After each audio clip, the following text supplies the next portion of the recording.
Alhamdulillah wa syukurillah wa la hawla wa la quwwata illa billah. Salatu wassalamu ala rasulillah wa ala alihi wa sahbihi wa mawala.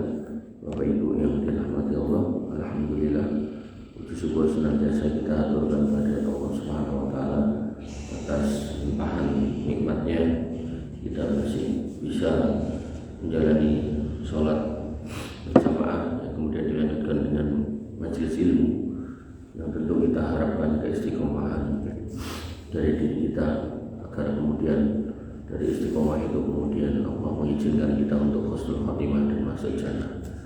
Bapak Ibu yang dirahmati Allah Subhanahu wa taala, masih dalam rangkaian pembahasan kitab Minhajul Muslim Al-Qur'an Al-Karim. Kita sampai di dalil nakli, yaitu dalil ayat dan hadis atau jazakallahu. Dalil ayat yang pertama Syekh yang mulia, yaitu Syekh Bakar Jabir Al-Jazairi rahimahullah, memasukkan pada dalil yang pertama itu surat Al-Furqan ayat 1 yang berbunyi tabarakalladzii nazzala al-furqana ala 'abdihi liyakuna lil 'alamin nadhira. Maha suci Allah yang telah menurunkan Al-Furqan, yaitu Al-Qur'an. Jadi Al-Qur'an itu punya nama-nama, terkadang disebut sebagai Alkitab, terkadang disebut sebagai Al-Furqan, dan kadang juga disebut sebagai At-Tiqra.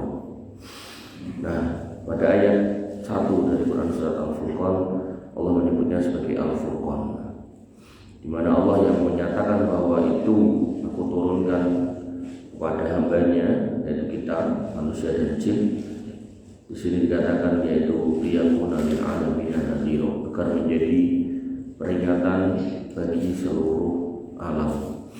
Artinya tidak cuma buat kelompok tertentu atau golongan tertentu.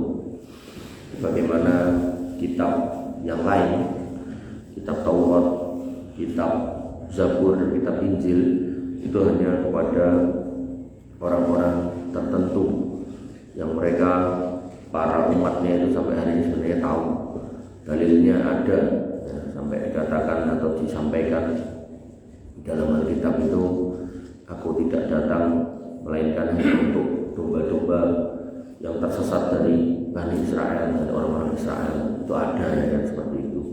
Bahkan ketika Isa Al-Masih didatangi orang-orang Samaria, kemudian Isa Al-Masih mengusir mereka karena tidak untuk mereka. Jika di dalam Al-Quran Allah pun tegaskan, wa idh qala Isa bin Maryam li bani Israil. Isa bin Maryam itu li bani Israil, untuk Bani Israel. Adapun kita, Quran kita, Nabi kita, maka jelas dikatakan lil alamina nadhir, buat seluruh alam. Makanya otoritasnya atau legal standingnya, ya, agama Islam ini yang harusnya digunakan oleh semua manusia, bukan agama samawi yang lainnya. Kemudian Allah tegaskan lagi, sebagaimana dikutip oleh Syekh Bakar Jabir Al-Jazairi pada ayat yang kedua, yaitu Quran surat Yusuf ayat 3, nahnu naqussu 'alaika ahsanal qasasi bima auhayna ilaika. Kami menceritakan kepada kamu kisah yang paling baik, nah, dengan mewahyukan hadal Quran, Al-Quran ini. Nah, pada ayat ini Allah menamakan wahyunya dengan Al-Quran. Wa in kunta min qablihi laminal ghafilin.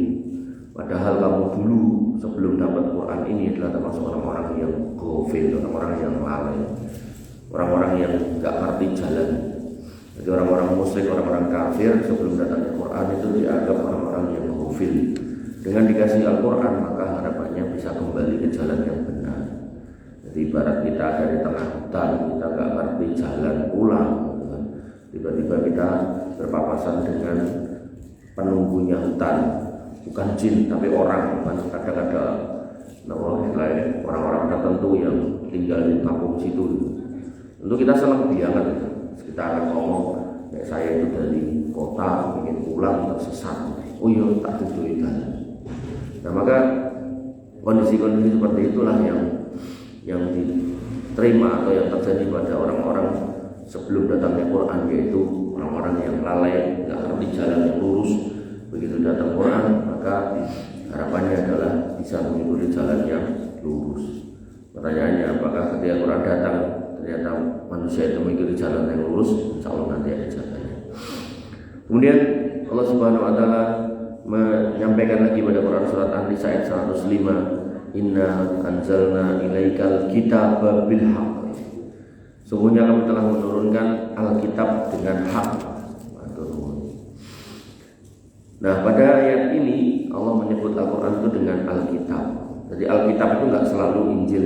Jadi Alkitab itu bisa bermakna Al-Quran. Bil haqqi, dengan membawa kebenaran. Artinya isinya kebenaran. Litahkuma bainan nasi bima Allah, supaya kamu bisa mengadili, menghukumi, menengahi antara manusia dengan apa yang telah Allah wahyukan kepadanya. Jadi sifat Al-Quran ketika disebut sebagai Alkitab itu adalah dalam rangka untuk menengahi manusia agar tidak saling berselisih. Ketika Al-Quran disebut sebagai Al-Quran, maka sifatnya adalah menjadi petunjuk buat orang-orang yang tersesat. Ketika Al-Quran dinamakan sebagai Al-Furqan, maka sifatnya adalah sebagai pemberi peringatan buat semua manusia. Maka tiap nama itu punya maknanya sendiri-sendiri.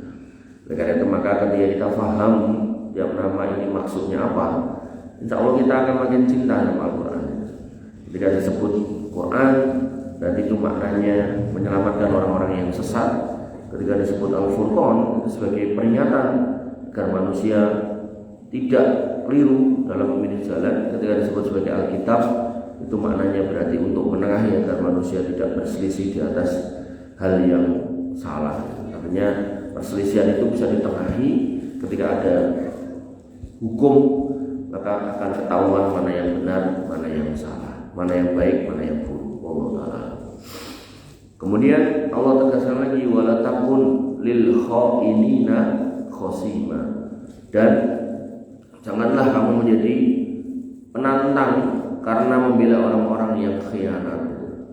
Jadi ketika Al-Quran ini ada, jangan sampai kamu kok nggak merapat pada Quran, tapi kamu merapat pada manusia-manusia yang tidak menggunakan Al-Quran dalam memutuskan perkara. Bagaimana yang baru rame ya di mana Mahkamah Agung, itu dari hakim yang keroconya sampai ke atas gitu kan. Itu transaksi yang ketahuan itu makelarnya aja untuk 1 triliun. Nah itu hakimnya untuk piro gitu kan, totalnya itu loh. Sing ketokan Surabaya 5 miliar, terus yang di Jakarta mau dikasih berapa miliar, kan sing ketok itu, lah sing ra ketok makelarnya disebut 1 triliun. Itu nek yang rumus apa niku? Bakulan lemah. Makelar niku kan 2%. Nek 2% niku 1 triliun gitu kan. Berarti sing 98% niku kan berarti 1 triliun niku dipingkip 50 gitu kan. Berarti sekitar 100 triliun. Nah, maka ya itulah dunia ini. Bagaimana dunia itu bisa sedemikian rupa menjatuhkan marwah harga diri manusia yang bahkan orang menyebutnya sebagai yang mulia gitu. Kan itu semua orang yang hadir di pengadilan ini nyebutnya yang mulia. Nah, sing Surabaya itu saya pas napa istilahnya pas lihat itu, wah ini sing loro iki jeneng Batak, ngomong kafir gitu. Nah, kira sing Jakarta sijine ibu-ibu kudungan meneh. Masyaallah. Oke. Itulah potret bagaimana Allah sudah menyindir. Harusnya kamu tuh kalau memutuskan perkara pakai Alkitab ini, pakai Al-Quran, dan jangan jadi pengkhianat dengan membela orang-orang yang berkhianat. Tapi ya itulah manusia. Allah Ta'ala alam. Kemudian Allah sebutkan lagi pada Quran surat Al-Maidah, ya ahlul kitab, hai ahli kitab. Nah, ahli kitab di sini berarti kembalinya kepada Yahudi dan Nasrani, bukan orang Islam. Jadi ada Alkitab, ada Ahlul Kitab. Kalau Alkitab itu bisa bermakna Injil. Kalau Ahlul Kitab itu pasti ya Yahudi dan Nasrani. Tapi kalau Alkitab itu juga bisa bermakna bermakna Quran juga bisa. Nah, ya ahlal kitab, qad ja'akum rasuluna yubayyinu lakum katsiran mimma kuntum tukhfuna minal kitab. Hai ahlal kitab, sesungguhnya telah datang kepadamu rasul kami menjelaskan kepadamu banyak dari isi-isi Alkitab yang kamu sembunyikan. Jadi Al-Quran itu datang menjelaskan banyak hukum-hukum yang disembunyikan. Contoh yang pernah saya singgung mungkin, maksudnya di dalam Alkitab mereka itu masih ada larangan makan babi. Tapi hari ini Solo menjadi kota yang paling banyak dodolan babi gitu. Maka yang harus kita pahami itulah praktek mereka ahli kitab. Bagaimana aturannya ada tapi tidak ditegakkan. Nah, orang Islam melalui nabinya yang kemudian harus diikuti oleh umatnya, jangan sampai menyembunyikan hukum itu. Haram ya haram. Termasuk larangan makan riba itu sebenarnya ada di dalam Alkitab. Wong sampai ada tulisan dari orang-orang Barat bagaimana hukum-hukum riba itu disebutkan di dalam kitab-kitab mereka, dan saya pernah nyari beberapa itu masih ada. Nah, maka prakteknya justru negara sponsor riba, negara mereka. Dan parahnya kita sebagai negara Islam berkiblatnya ekonominya ke ekonomi riba, ya wes gitu. Jadi mereka kalau mengalami atau terjadi krisis, ya kita katut. Maka hal seperti ini ya menjadi sunatullah ketika jalan bengkok yang diikuti, otomatis kita juga tersesat, ya itulah pilihan hidup. Maka Allah sudah mengingatkan bahwasanya Nabi itu datang dikasih Alkitab dan isinya menjelaskan apa yang kamu sembunyikan dari Alkitab kamu. Wa ya'fu an katsir, dan kemudian membiarkan yang banyak, gitu kan? Artinya hal-hal yang mungkin tidak terlalu prinsip dibiarkan, gitu kan? Tapi yang prinsip-prinsip dijelaskan. Qad ja'akum minallahi nurun wa kitabun mubin, sesungguhnya telah datang kepadamu cahaya dari Allah dan kitab yang menerangkan. Jadi Al-Quran itu disebut sebagai nur juga, yaitu cahaya, wa kitabun mubin, dan kitab yang menerangkan. Yahdi bihillah manittaba'a ridwanahu subulas salam. Nah, ini sifatnya, yaitu menunjuki ke jalan Allah Subhanahu wa taala siapa aja yang mau mengikuti atau mencari keridhaan Tuhannya ke jalan keselamatan, subulas salam. Wa yukhrijuna minadh dhulumat, dan mengeluarkan dari kegelapan ila nur, kepada cahaya biidznih, dengan izinnya, wa yahdihim ila siratim mustaqim, dan menunjukinya ke jalan yang lurus. Sehingga ayat ini mengkonfirmasi siapa saja yang kemudian menjadikan Quran ini sebagai pegangan hidup. Jadi tidak cuma dibaca tapi berusaha untuk difahami, maka mereka pasti akan mendapatkan hidayah menuju jalan yang lurus. Sehingga Nabi SAW dalam sebuah hadis mengatakan, man istama'a qaumun fi baitin min buyutillah yatluna kitaballah wa yatadarasuna bainahum illa nazalat alaihimus sakinah. Tidaklah suatu kaum itu masih mau berkumpul di rumah di antara rumah-rumah Allah, membaca Al-Quran dan mempelajari isinya, maka akan diberikan sakinah, wa ghasyiyatuhumur rahmah, diberikan ketenangan dan diberikan rahmat. Nah, rahmat ini termasuk di dalamnya adalah hidayah. Wa hafathumul malaikat, dan kemudian dinaungi oleh sayap-sayap para malaikat. Wa dzakarallahu fiman indah, dan nama-nama mereka yang mau bermajelis ilmu, membaca Quran dan memahami isinya, itu akan disebut-sebut oleh Allah Subhanahu wa taala di sisi para malaikat yang ada di sekitarnya. Dan bahkan Nabi mengatakan, khairukum man ta'allama al-Qur'an wa 'allama. Sebaik-baik kalian adalah yang mengajarkan Quran dan belajar Quran.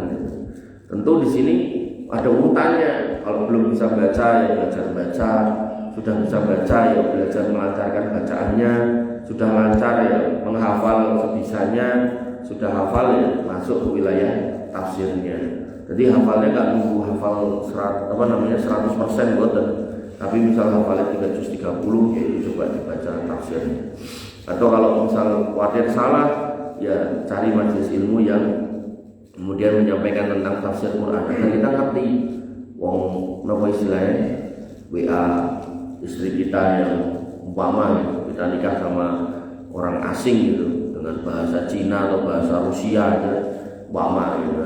Kita berusaha untuk ngerti jane opo sampai di copy paste dilebokke Google Translate gitu kan, atau saat ini ada ChatGPT ben ngerti maksudnya apa ben keliru gitu kan.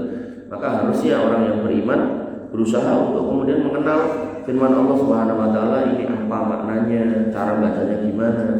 Syukur-syukur bisa berbahasa dengan bahasa tersebut, yaitu bahasa Arab. Bapak Ibu yang dirahmati oleh Allah Subhanahu wa taala. Kemudian faman ittaba'a hudaya fala yadillu wa la yasqa. Orang-orang yang mengikuti petunjukku niscaya dia tidak akan sesat dan tidak akan celaka. Dan petunjuk Allah itu ya Quran itu. Jadi enggak ada kemudian yang lain, dalam artian kitab lain, dalam artian referensi lain selain Quran yang turun dari Allah Subhanahu wa taala. Wa man a'rada an dzikri, jadi dibahasakan Quran sebagai adzikra. Dan siapa yang kemudian menolak zikir kepadaku, mengingatku dari peringatanku, fa inna lahu ma'isatan dhanka, maka dia akan mendapatkan kehidupan yang sempit. Wa nasuruhu yaumal qiyamati a'ma, dan nanti di akhirat kami bangkitkan dengan kondisi yang buta. Makanya panjenengan kalau mengamati ngapunten dan orang-orang yang tidak kenal Quran, bahkan nggak bisa baca Quran, bahkan nggak peduli Quran itu apa, mbok jek orang yang KTP Islam sekalipun, hidupnya mesti sempit, hidupnya mesti ruwet gitu. Ada masalah dikit, lari ke minuman keras, masalah dikit, lari ke perselingkuhan, perzinahan. Ada masalah dikit, dia lari ke perjudian. Dia nggak pernah menemukan aspek atau cara untuk mencari ketenangan hidup yang hakiki. Dia selalu berubah dari satu keadaan ke keadaan lain, sampai akhirnya dia stres sendiri dan akhirnya ngapunten bunuh diri. Dan itu nggak terjadi cuma kepada orang sing rambu gede, wong sugih juga sama. Sehingga ketika panjenengan kemudian bisa merasakan kenyamanan, ketenangan ketika berinteraksi dengan Quran, atau merasakan ketenangan, kenyamanan ketika mendengarkan bacaan Quran, apakah dibaca oleh orangnya langsung ataukah melalui rekaman-rekaman seperti murotal dan seterusnya, alhamdulillah panjenengan berarti masih mendapatkan keadaan yang terbaik dalam hidup. Atau kalau panjenengan termasuk yang iki wacanan opo ra iso nyaman, luwih nyaman nek krungu dangdutan, maka banyak-banyak istighfar. Banyak-banyak istighfar dan banyak-banyak minta petunjuk kepada Allah Subhanahu wa taala agar kemudian Allah berikan ketenangan hidup. Karena Allah jelaskan di sini, tegaskan wa man a'rada an dzikri fa inna lahu ma'isatan dhanka. Orang-orang yang kemudian bisa menolak zikir ini, bisa menolak Quran ini, bisa menolak wahyu ini, itu wis genah uripe ora tenang. Ini ada yang nanya ini, bagaimana pandangan Islam mengenai perasaan tidak enak atau gelisah yang datang tiba-tiba tanpa alasan jelas? Apakah ini ada kaitannya dengan tanda-tanda tertentu? Ya, ini bagian dari orang yang tidak bisa berinteraksi dengan Quran dengan baik. Makanya ketika kita misalnya umroh di bulan Ramadan gitu kan, itu imamnya kan bacaannya kan bagus, dan bacaan yang bagus itu ternyata beliau bisa membuat satu situasi ketika beliau membaca ayat-ayat tentang neraka, beliau nangis gitu. Dan jamaahnya, khususnya Indonesia lah, kalau lagi India kan saya nggak bisa ngomong India, jadi saya nggak ngerti. Saya Indonesia lah, itu walaupun nggak ngerti apa yang dibaca imamnya, itu bisa terbawa nangis. Bahkan sebelah saya itu orang Indonesia pernah itu, aku nangis saya ngumpulin tas cilik itu, padahal awalnya gede. Berarti itu yang kayak gitu-gitu yang kadang itu kita harusnya ngiri, kok iso ngomong gitu. Makanya kalau panjenengan nanti misal Ramadan gitu kan, punya petanya masjid mana yang kemudian imamnya ini bisa melafalkan ayat-ayat Quran dengan cara-cara seperti itu, memang hadir dimanapun itu, agar hidup hati kita, tenang jiwa kita, kemudian kita nggak gelisah, apalagi urusan dunia. Jadi kita bisa sejenak istirahat dari penatnya dunia dengan menikmati bacaan yang enak, yang empuk, dan tanpa sadar, tanpa direncana tiba-tiba menetes air mata. Walaupun sok ora paham sing diwaca apa gitu. Artinya imam-imam yang seperti itu yang harusnya kita cari. Nek ketemu terus dijak jadi ngimami ning masjid-masjid kita, agar kemudian sholat-sholat kita itu menjadi sholat-sholat yang berkualitas. Jangan malah sing digoleki sing paling cepat, sing ngebut, sing nyayaan, sing remeh blong gitu kan.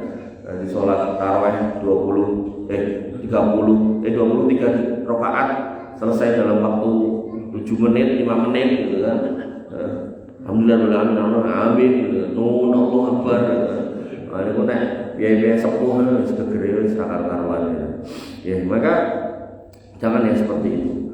Karena tidak akan mendapatkan ketenangan. Dan tentu makin tua kita kan pasti yang kita harapkan ketenangan. Penting ayam tentrem, buatan usra kan gitu. Hidup damai, mulai pun pensiunan, jadi udah kepala 6 ke atas gitu. Tentu yang kita inginkan cuma ketenangan. Kita ingin benar-benar mendapatkan hidup yang berkualitas di akhir-akhir hayat kita, sebagaimana Nabi SAW setiap hari mengatakan kepada Bilal, ya Bilal, arihna bis sholat, istirahatkan kami dari penatnya dunia ini dengan sholat. Sholat itu dijadikan wasilah untuk kemudian meluruskan lagi hati-hati kita, melegakan lagi dada-dada kita yang sumpek, merefresh lagi pikiran-pikiran kita yang kuat dengan segala macam urusan dunia. Bapak Ibu yang dirahmati oleh Allah Subhanahu wa taala, mereka nanti selain sumpek di dunia juga akan dibangkitkan dalam kondisi buta, dan itu sebuah kerugian. Dan mereka memprotes ketika dibangkitkan dalam kondisi buta. Mereka bertanya kepada Allah, lima kasartani a'ma wa qad kuntu basira, kok bisa aku dibangkitkan dalam kondisi buta? Dulu di dunia saya itu melek gitu. Ya Allah katakan, dulu kamu lupakan zikir ini, kamu dulu lupakan peringatan ini, kamu dulu nggak peduli sama Quranmu, maka ya sekarang kami tinggalkan. Bapak Ibu yang dirahmati oleh Allah Subhanahu wa taala, kemudian Syekh yang mulia mengutip Quran surat Fussilat ayat 41 sampai 42, wa innahu lakitabun aziz, sesungguhnya Quran itu adalah kitab yang mulia.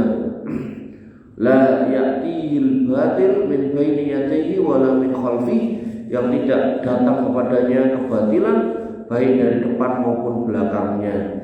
Jadi Quran itu mau dibaca dari belakang sampai depan, atau dari depan sampai belakang, atau dari tengah ke belakang, atau tengah ke depan, itu enggak akan jenengan dapatkan kebatilan, enggak akan jenengan dapatkan kekeliruan. Makanya akidah ini yang dipegang oleh Al-Imam Ahmad ibn Hanbal, bahwasanya Al-Quran itu kalamullah, bukan makhluk.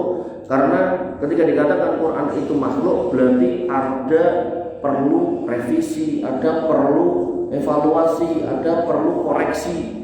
Dan Imam Ahmad bin Hanbal nggak mau menyatakan itu. Beliau tegas mengatakan Quran itu kalamullah, bagian dari sifat Allah yaitu kalam, yaitu berucap, yang itu menunjukkan bahwasanya tidak ada kekurangan, tidak ada kekeliruan, dan tidak perlu perbaikan sama sekali. Makanya orang-orang Mu'tazilah zaman dulu namanya, sekarang bermetamorfosis. Mungkin mereka nggak punya nama hari ini, walaupun sebagian ada yang punya nama kayak Islam liberal gitu. Tapi sebagian ada yang nggak punya nama, tapi punya profesi guru besar ilmu tafsir, ahli tafsir Indonesia. Tapi dalam cara menafsirkannya seolah-olah apa yang kemudian terdapat di Quran itu salah. Misal contoh, ketika Quran jelas-jelas menyatakan wanita itu harus menutup aurat dengan berjilbab, dia dengan berani mengatakan jilbab itu diwajibkan karena pada waktu itu banyak begal, banyak rampok, situasinya panas. Tapi kalau sekarang di Arab udah banyak AC, kehidupan aman gitu kan, ya jilbab itu nggak wajib gitu. Nah, maka hal-hal seperti ini yang kemudian nggak perlu, atau kita harus hati-hati jangan sampai kita mengikuti orang-orang seperti itu. Karena Allah sudah tegaskan bahwasanya Quran itu mau dimulai dari manapun, belakang ke depan, depan ke belakang, tengah ke depan, tengah ke belakang, nggak akan ada kebatilan di dalamnya. Itu garansi dari Allah Subhanahu wa taala. Kemudian tanzilu min hakimin hamid, yang merupakan wahyu yang diturunkan dari Rabb yang maha bijaksana lagi maha terpuji. Jadi Quran itu isinya kebijaksanaan dan kebaikan, sehingga Allah tegaskan dengan memilih nama Allah yaitu Al-Hakim dan Al-Hamid. Ini menunjukkan bahwasanya ketika seorang tua, seorang bapak, seorang pemimpin itu kemudian mau mengembalikan kebijakannya dalam Quran atau dari Quran, maka insya Allah dia akan menjadi pemimpin yang paling adil. Dia akan menjadi orang tua yang paling adil. Gak mungkin dia akan berbuat zalim karena penuh kebijaksanaan. Dan benar-benar ketika ada seorang hafid Quran, kemudian dia kok juga paham makna dari tiap ayat yang dia hafalkan, itu insya Allah bisa menjadi sumber rujukan yang luar biasa dalam permasalahan hidup. Artinya kalau dengan kenal orang seperti itu, monggo dengan dekat sama beliau dan kemudian tanyakan, "Ki, nek masalah kayak gini, kira-kira nek menurut jenengan di Quran itu jawabannya apa ya?" Itu. Jadi jangan nek menurut jenengan jawabannya apa, menurut jenengan ya akhirnya itu menurut saya gitu. Menurut saya ya tergantung dia punya ilmu apa ya, dia yang akan menjabarkan. Tapi kalau kemudian nek menurut Quran yang jenengan hafalkan, kira-kira jawabannya apa ya, maka dia akan langsung berusaha mencari jawaban dari Al-Quran. Bapak Ibu yang dirahmati oleh Allah Subhanahu wa taala, Al-Quran kemudian juga disebut sebagai Ad-Dzikra, sebagaimana firman Allah Subhanahu wa taala pada Quran surat Al-Hijr ayat 9, "Inna nahnu nazzalna dzikra wa inna lahu lahafidun." Sesungguhnya kamilah yang menurunkan Al-Quran atau Ad-Dzikra, dan sesungguhnya kamilah yang akan memeliharanya. Dan ini garansi ini tidak ditemukan pada kitab-kitab ahli kitab. Jadi Al-Quran itu digaransi oleh Allah Subhanahu wa taala bahwasanya akan dijaga kemurniannya. Makanya jenengan akan dapati walaupun Quran itu dibakar, dimusnahkan oleh orang-orang Yahudi seperti sekarang, tapi Quran di Indonesia masih turah-turah. Belum lagi para penghafalnya setiap tahun bertambah, bahkan sekolah-sekolahnya juga bertumbuh. Ini menunjukkan bahwasanya keadaan yang merugikan umat Islam dan mungkin menghinakan Al-Quran di satu sudut dunia tidak kemudian menjadi asbab hilangnya Al-Quran. Berbeda dengan wahyu-wahyu yang lain, sebagaimana yang pernah kita pelajari, yaitu kitab-kitab yang lain seperti Taurat, Injil, dan Zabur. Maka yang terjadi sama kitab-kitab itu sudah memasukkan perkataan-perkataan manusia, sudah ditambahi, sudah dikurangi, sudah diterjemahkan, dimodifikasi sedemikian rupa sesuai pesanan. Walaupun begitu, masih ada poin-poin yang masih berkesesuaian dengan syariat Islam, sehingga kita tidak boleh mendustakan itu seluruhnya, tapi kita juga tidak perlu mempelajarinya. Artinya kalau kebetulan kita ketemu dengan ayat-ayat yang sama dengan Al-Quran, ya itu kita nyatakan atau kita anggap sebagai sebuah bagian dari peninggalan firman Allah yang ada di dalam kitab-kitab itu. Tapi kalau kemudian bertentangan, ya kita tinggalkan. Ya seperti tadi saya bilang, kayak larangan makan babi, larangan mencuri, larangan berzina, itu masih ada. Perintah untuk pakai jilbab, perintah untuk sunat, itu masih ada. Maka yang seperti itu, maka kita benarkan karena wahyu atau syariat itu ada di dalam Islam. Allah Ta'ala. Bapak Ibu yang dirahmati oleh Allah Subhanahu wa taala. Kemudian dalil nakli yang kedua, tadi yang pertama dari ayat, yaitu dari Nabi SAW. Nabi SAW bersabda, "Ala inni utitul kitab wa mithlahu ma'ahu." Ketahuilah sesungguhnya aku dikaruniai Alkitab yaitu Al-Quran, dan yang serupa dengannya bersamanya yaitu As-Sunnah. Artinya ketika kita kemudian diperintahkan untuk yang tadi dalil yang pertama, untuk mengikuti, mempelajari Al-Quran dan memahami isinya serta menjadikan sebagai pedoman hidup, maka pada dalil nakli yang kedua, Nabi menyatakan ada penjelasan Al-Quran yaitu yang semisalnya yaitu As-Sunnah. Dan ini tidak kemudian bertentangan dengan Quran, justru ini memperjelas statusnya, memperjelas kedudukannya sebagai penjelas atas Quran. Mungkin panjenengan pernah dengar kalau di Quran adanya perintah sholat 5 waktu, soal tata caranya adanya di hadis. Mungkin panjenengan juga pernah dengar adanya perintah puasa, tata cara lengkapnya adanya di hadis. Begitu pula perintah haji, itu adanya juga di Quran, tapi detail tata caranya adanya di hadis. Kemudian perintah berbakti pada orang tua, dari sisi perintahnya ada di Quran, detailnya ada di hadis, dan yang semisalnya. Maka apa yang ada di hadis tidak bertentangan dengan apa yang di dalam Quran, justru mendetailkan isinya. Makanya ketika ada orang hari ini yang tidak mau merujuk pada hadis dan dia hanya mau memilih Al-Quran, wallahu alam, itu yang saya pahami sebuah kesalahan. Dan kalau panjenengan ketemu benar orang itu, jawab dengan gampang. Nek memang tenan kowe wegah maca hadis, wegah merujuk pada hadis, ya wis kowe nek mati nyemplung kubur dhewe. Kain kafan nggonen dhewe, kuburanmu dudukan dhewe. Engko nek wis rampung mlebu kono, urip kono dhewe. Kalau dia protes, ya, sampaikan. Boleh ono ning Quran sing ngendi perintah suruh mengurusi jenazah, enggak ada. Yang ada Quran cuma mengatakan hatta zurtumul makobir. Kalian itu akan terus mengumpulkan materi sampai kamu itu memasuki kuburan masing-masing gitu. Nama kubur, tapi tata caranya seperti apa? Enggak ada. Sholat jenazah seperti apa? Enggak ada. Bacaan-bacaan enggak ada. Makanya kadang saya ketemu orang-orang kayak gitu tuh ya cuma orang-orang pengen golek panggung gitu. Orang-orang yang mungkin ngapunten calon presiden gagal, calon wali kota gagal, calon lurah gagal, pengen jadi ustaz, pendakwah, tapi ra ilmu, paling gampang ya gawe goro-goro, gawe orang gitu. Nah, itulah model-modelan mereka ini, pengen golek masa gitu.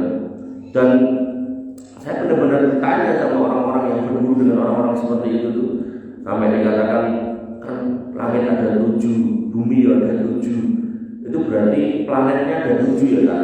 Tuh, kok tafsiranmu bisa tekan kono ini? Gitu.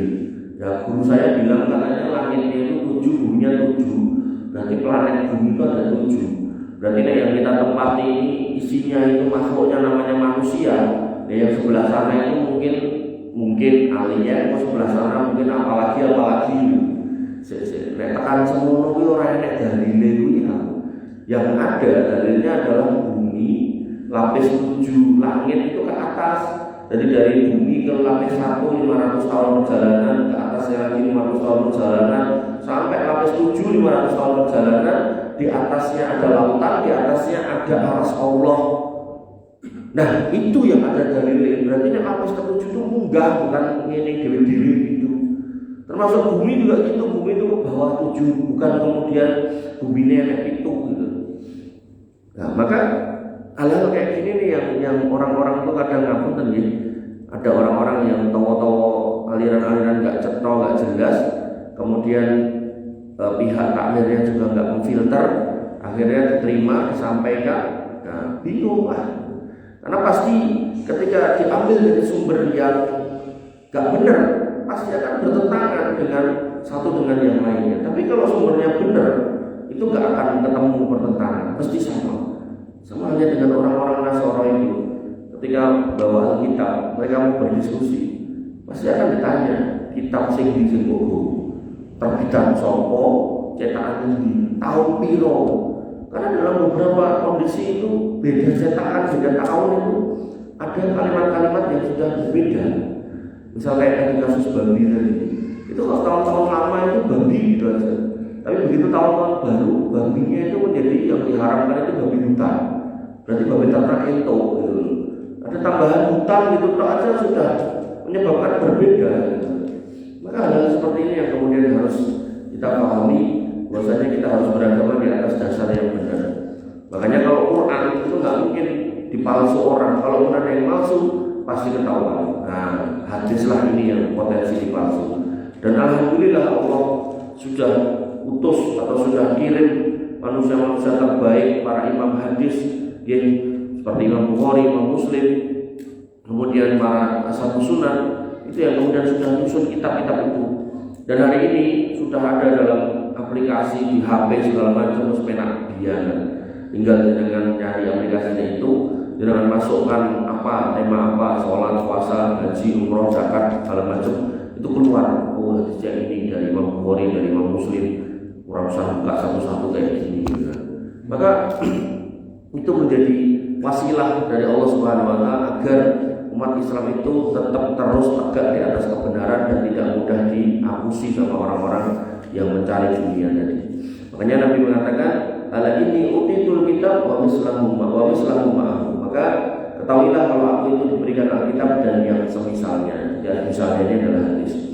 Kemudian tadi sudah saya singgung di depan, yaitu khairukum man ta'allama al-Qur'an wa 'allamah, sebaik-baik kalian adalah yang belajar Quran dan mengajarkannya. Dan kemudian Nabi juga menyebutkan bahwasanya prinsipnya kita tidak boleh hasad kepada manusia kecuali pada dua hal. La hasad illa fisnatain. Kita nggak boleh iri sama orang kecuali dalam dua hal. Yang pertama, orang yang bisa kita iri kepadanya yaitu rajulun atahulahul Quran fa huwa yatluhu ana al-lail wa ana an-nahar. Kita boleh iri kepada orang yang kemudian dia rajin membaca Quran, mengamalkan Quran, mempelajari Quran dari mulai pagi, siang, sore, malam. Kalau jangan ketemu orang kayak gitu dan dengan iri, alhamdulillah bagus. Tidak dengan misal lihat YouTube, kok imam ini bacaan wapi, terus dengan belajar kayak gitu, itu saya. Kemudian dengan lihat ada ulama agar ngomong sedikit jawabnya Al-Quran, jadi kalau mau dari itu terus dengan iri, alhamdulillah itu baik. Tapi kalau kemudian ngomong sugeran, bujurnya ayuman, ngiri ya itu nggak boleh. Okay. Nah kemudian orang yang kedua yang boleh kita ngiri yaitu warajulun atahullahu malan wa huwa yunfiqu ana al-lail wa ana an-nahar. Orang yang kedua yang boleh kita iri adalah orang yang dikasih harta oleh Allah Subhanahu wa taala. Sugih, tapi tidak cuma sugih toh. Ternyata tidak royal. Angger bawa proposal dengan misalkan kadang kita ya kadang jadi proposal dari mana-mana nih. Kasihkan. Angger DKI mesti pakai rakyatan 500 itu sosok yang boleh lebih dari itu. Maka kalau kita ketemu orang gitu dan iri, wah, bungku aku ya sama yang mono sugih royal gitu kan. Royal dalam kebaikan gitu, bukan royal nyawer itu, bukan royal dalam kebaikan. Maka insya Allah ketika Allah tidak mentakdirkan kita kayak gitu, maka kita akan mendapatkan pahala juga yang seperti itu karena irian kita. Tapi kalau kemudian terkait dengan hal yang buruk kita iri, maka kita nggak akan mendapat dosa sampai kita melakukannya. Walaupun nanti ada ulama yang berpendapat tetap dapat dosa walaupun belum melakukannya. Kemudian hadis berikutnya dua lagi. Wa minal anbiya'i nabiyyun illa wa qad utiya minal ayati ma mithluhu amana alaihi al-bashar. Tiada seorang nabi pun melainkan telah diberi mukjizat yaitu ayat-ayat yang semisal dengan mukjizat nabi-nabi sebelumnya yang dengannya